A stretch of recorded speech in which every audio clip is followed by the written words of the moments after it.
Baik, bismillahirrahmanirrahim. Assalamualaikum warahmatullahi wabarakatuh.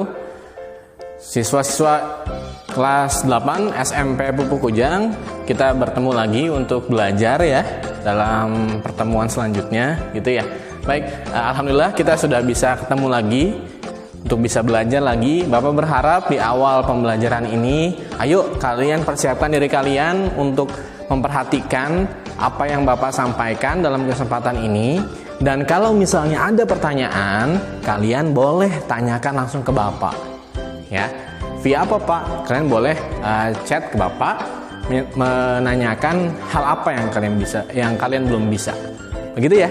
Baik, anak-anakku semua, hari ini Bapak akan memberikan penjelasan terkait akan mereview ya tentang bab sistem koordinat Kartesius ya. Bapak berharap setelah mereview ini kalian secara umum bisa memahaminya, dan mungkin pertemuan selanjutnya Bapak akan melaksanakan evaluasi, yaitu berupa ulangan ya. Persiapkan kalian untuk benar-benar memahami review materi yang Bapak sampaikan pada kesempatan kali ini. Silahkan, selamat untuk menyaksikan. Baik, oke. Anak-anak, hari ini Bapak akan mereview ya. Review materi tentang apa? Sistem koordinat Kartesius. Nah, perlu Bapak sampaikan, perlu Bapak ingatkan ke kalian semua bahwa dalam bidang Kartesius itu terdiri dari dua. Apa itu? Yang pertama adalah disebut dengan sumbu X ya. Dan ada sumbu Y. Nah, sumbu X biasanya kita sebut namanya dengan absis. Absis ini nama lainnya. Kemudian sumbu Y disebut dengan ordinat. Nah, oke. Ingatin ya. Dalam bidang Kartesius itu selalu ada sumbu X dan sumbu Y. Sumbu X itu yang horizontal, yang seperti ini.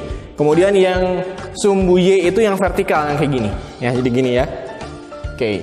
Nah, Bapak ingin ingatkan dalam penyebutan koordinat Kartesius, yang pertama, kalau ada koordinat Kartesius itu adalah yang disebut pertama adalah nilai X-nya dulu, koma nilai Y.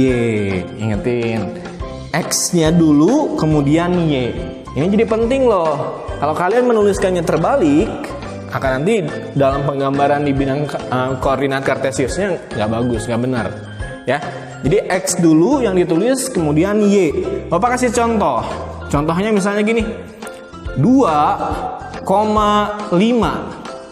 Maka nilai 2 ini menunjukkan ada di sumbu X. Kemudian nilai 5 ini menunjukkan di sumbu Y. Gitu ya.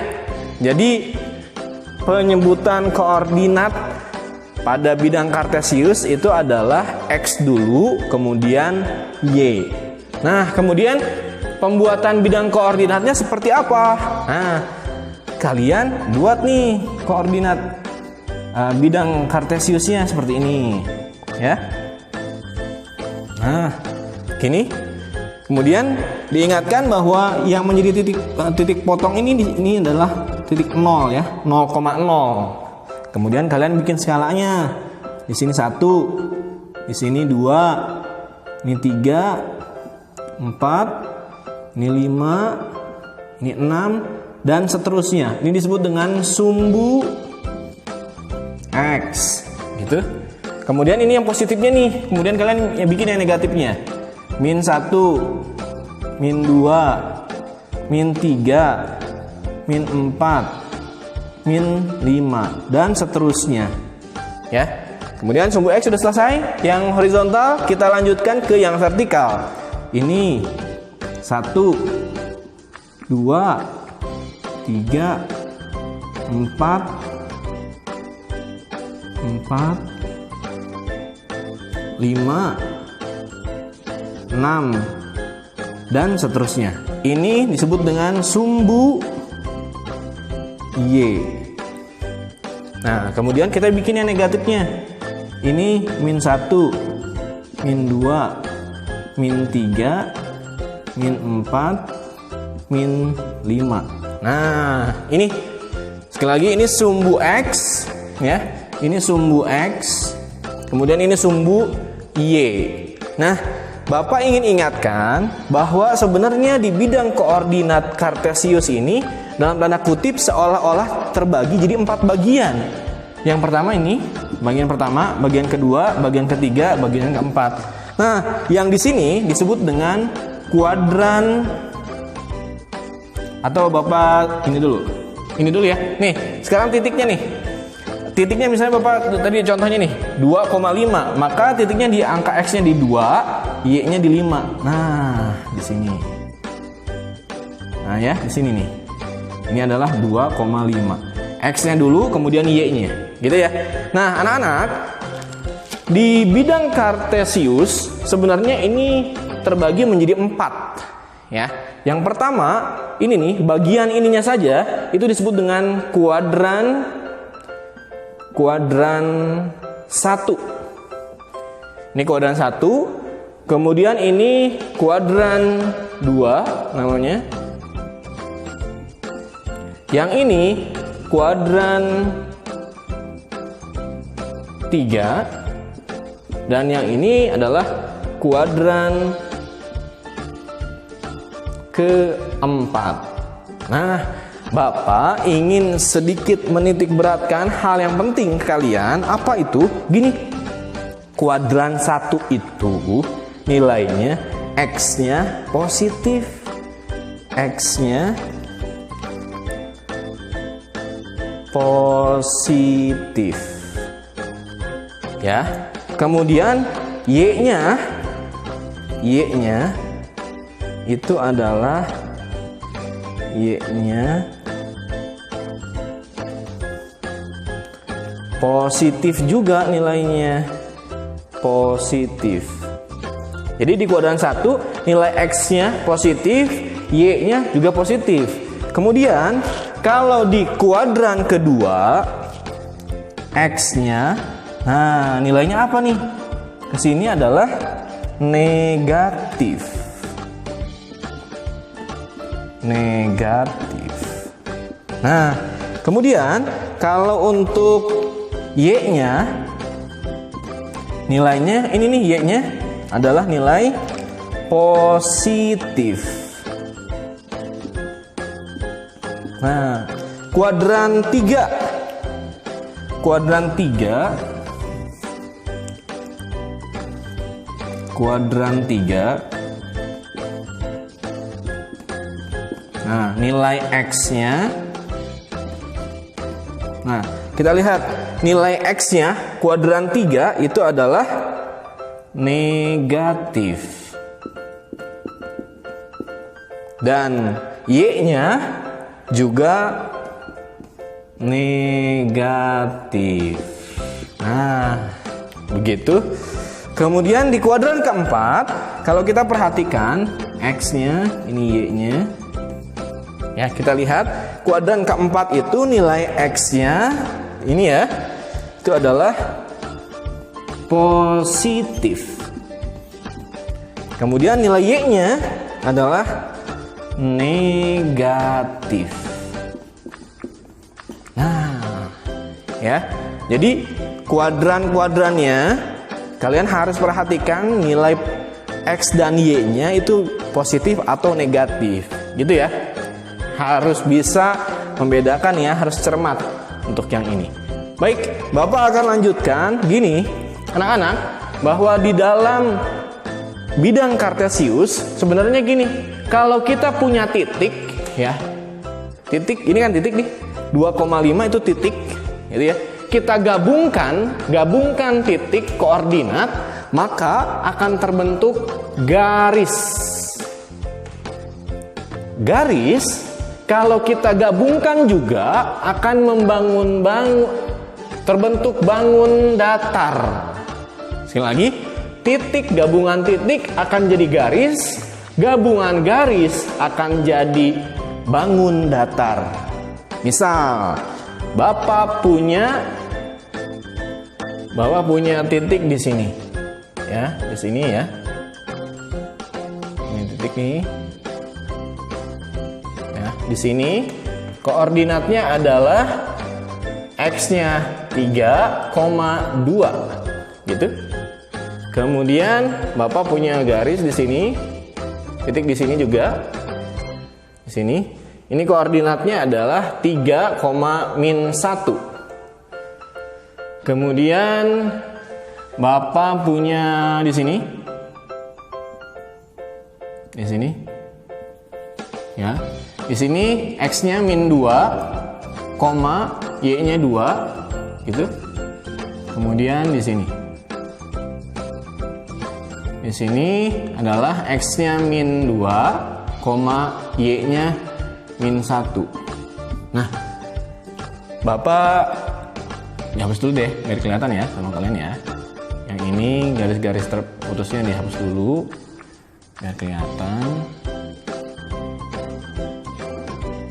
Nah, sekarang gini, ini ada titik-titik nih, titik pertama, titik kedua, ketiga, keempat. Nah, ini adalah titik-titik.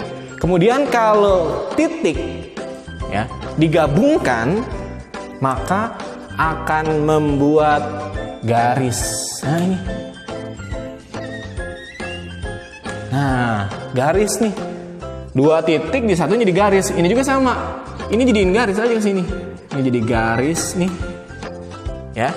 Kemudian ini juga bisa kita bikin lagi jadi garis, dan ini bisa bikin jadi garis. Nah, ternyata dari titik-titik yang ini digabungkan, maka akan jadi garis-garis, dan garis yang dihubungkan atau digabungkan akan membentuk bangun datar. Nah, dari bentuk ini terbentuk bangun datar apa? Terbentuk persegi ya. Persegi panjang. Sebenarnya nggak hanya ini, Bapak contohnya hanya persegi panjang sih, bisa aja segitiga, bisa aja misalnya bentuk yang lain gitu ya. Nah, Bapak contohkan persegi panjang. Nah, dari sini kita bisa memperoleh apa? Kita bisa memperoleh luasnya nih. Luas ini boleh. Ya, kita mau cari misalnya luas persegi panjang. Persegi panjang. Luas persegi panjang masih ingat? Ini adalah panjang dikali lebar ya. Nah, panjangnya yang mana nih? Panjangnya otomatis yang ini ya. Ini nih. Yang ini nih. Ini panjangnya nih. Ini panjang P. Ini lebarnya. Gitu ya. Nah, sekarang pertanyaannya, panjangnya nilainya berapa? Itu dari sini sampai sini nih. Cara menghitungnya gini. Ini kan awalnya di sini ya. Ini 1, 2, 3, 4, 5. Maka kita bisa tuliskan panjangnya adalah 5. Gitu ya. 5 satuan ya. Kemudian lebarnya. Lebarnya kan kita mulai dari sini nih ya. Maka ini hitungnya adalah 1, 2, 3. Maka dikali 3. Maka luas persegi panjang yang terbentuk panjang adalah 5 dikali 3, hasilnya 15 ya. 15 satuan ya. Begitu ya. Itu untuk untuk menghitung dari bangun datar yang terbentuk di bidang koordinat. Kemudian Bapak lanjutkan lagi, yaitu tentang cara membuat sketsa grafik.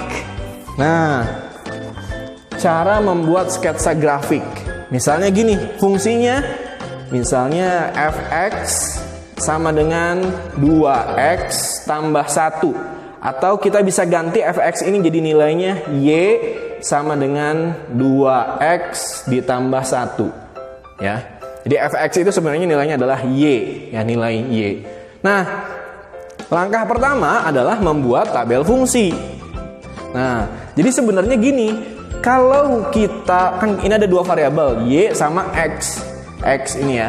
Jadi kalau x-nya diketahui, pasti y-nya juga dapat, gitu. Atau sebaliknya, y-nya diketahui maka x-nya akan dapat. Sebenarnya gitu, ya. Ini kan sama seperti di materi di aljabar ya, yang sudah kalian pelajari. Nah, jadi kita mau nyari y, maka x-nya harus diketahui. Nah, cara mengetahuinya gimana? Sebenarnya dalam menentukan x ya, mungkin dalam video pembelajaran Bapak yang sebelumnya, Bapak sampaikan itu ada batasnya. Kalau ini sebenarnya bebas sih sebenarnya. Kalian mau angka berapa aja. Misalnya Bapak awalnya ini mulai dari angka 0, boleh. Ini angka 1, kemudian angka 2, gitu. Nah, maka kita mau nyari y-nya. Y-nya ikutin persamaan ini. Y sama dengan 2x tambah 1. Karena x-nya 0, maka ganti nilai x-nya jadi angka 0. Y-nya sama dengan 2 dikali 0 ditambah 1. 2 kali 0, 0 ya. Tambah 1, maka y-nya sama dengan 1. Nah, dapat. Kemudian ini juga sama. Y sama dengan 2x ditambah 1. Maka y sama dengan, ganti nilai x dengan angka 1, 2 dikali 1 tambah 1. Maka y-nya adalah 2 ditambah 1, hasilnya adalah 3. Kemudian yang ini, y sama dengan 2x ditambah 1. Y sama dengan 2 dikali, ganti x-nya dengan angka 2 ditambah 1, maka y-nya sama dengan 4 ditambah 1, jadinya 5. Nah, setelah kayak gini, kita buat pasangan berurutan atau sebenarnya menentukan koordinatnya. Ya, kalau misalnya ini kita bisa tulis nih, x-nya 0, x sama dengan 0, maka y-nya nilainya 1, 0, 1.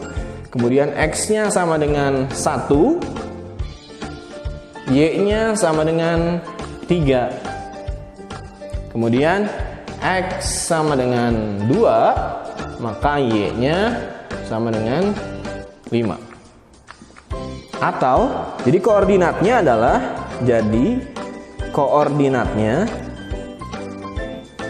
koordinatnya adalah yang pertama ini 0,1.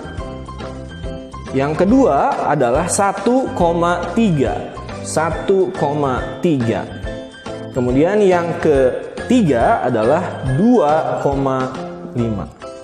Nah, udah koordinatnya dapat nih. Kalau sudah koordinatnya dapat, langsung ke langkah yang ketiga adalah menggambar pada bidang koordinatnya. Nah, koordinatnya udah ada nih. Ya, tinggal kita bikin titik-titiknya, kemudian bikin garis. 0,1, x-nya 0, y-nya 1. Berarti di sini. Sini. Ya. Kemudian 1,3. 1,3 di sini. 1,3.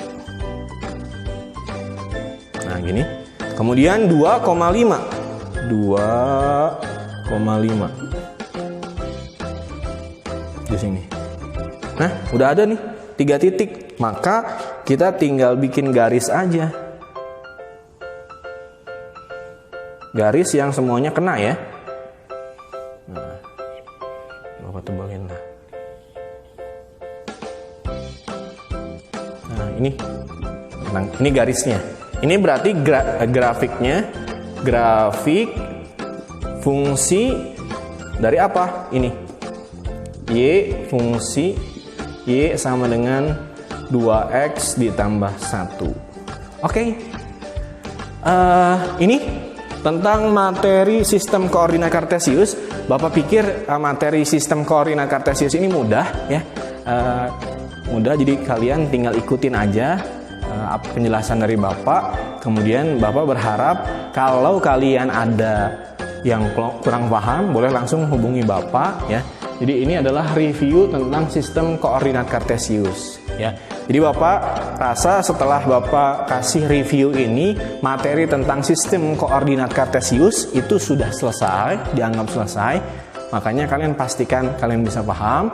Dan untuk pertemuan selanjutnya Bapak akan melakukan evaluasi ya, atau akan melakukan ulangan. Jadi persiapkan diri kalian untuk menghadapi ulangan sistem koordinat kartesius.